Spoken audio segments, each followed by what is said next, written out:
দেশনায়ক তারেক রহমানের নির্দেশে আমাদের গাজীপুর মহানগরের প্রত্যেকটি ওয়ার্ডে একটি শক্তিশালী ওয়ার্ড কমিটি আছে। মূল দল, যুবদল, ছাত্রদল, স্বেচ্ছাসেবক দল, মহিলা দল সহ অন্যান্য অঙ্গ সংগঠন এবং মহানগরের কমিটি শওকত হোসেন সরকারের নেতৃত্বে এবং গাজীপুর মহানগর বিএনপি সুসংগঠিত, আগে থেকে অনেক বেশি সুসংগঠিত। আমরা তারেক রহমান সাহেবের নির্দেশে বন্যার্তদের পাশে দাঁড়ানোর জন্য ইতিমধ্যে কেন্দ্রীয় নির্দেশ অনুযায়ী একটা অনুষ্ঠান করার জন্য যে খরচ, সেগুলি কৃচ্ছ্রতা সাধন করে এই তহবিলটা আমরা বিএনপির কেন্দ্রীয় ত্রাণ তহবিলে দান করব।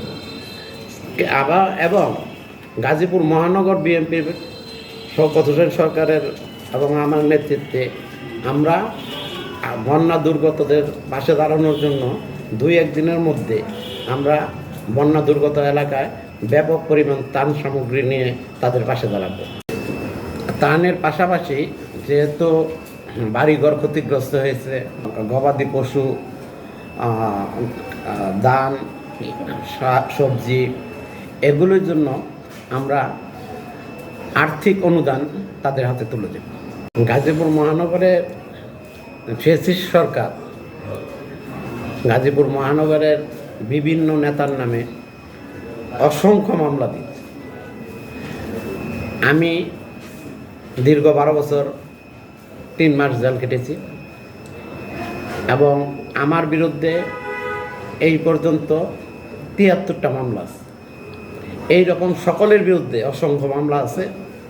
আমরা তৃণমূল নেতাদের জন্য অর্থনৈতিকভাবে তারা যেন সচ্ছলভাবে চলাফেরা করতে পারে, আমরা এর জন্য একটা ওই চাঁদাবাজি অন্য কোনো কিছু না, নিজেদের উদ্যোগে আমরা কতটুকু তাদের পাশে দাঁড়াতে পারি সেইটুকুর জন্য আমরা এই পর্যন্ত 2বার বসছি সভাপতির সাথে। তা আমরা সিদ্ধান্ত নিয়ে তাদের পাশে যেভাবে দাঁড়ানো যায়, তাদেরকে যেভাবে অর্থনৈতিকভাবে সাপোর্ট দেওয়া যায়, এর একটা পরিকল্পনা আমরা গ্রহণ করতেছি।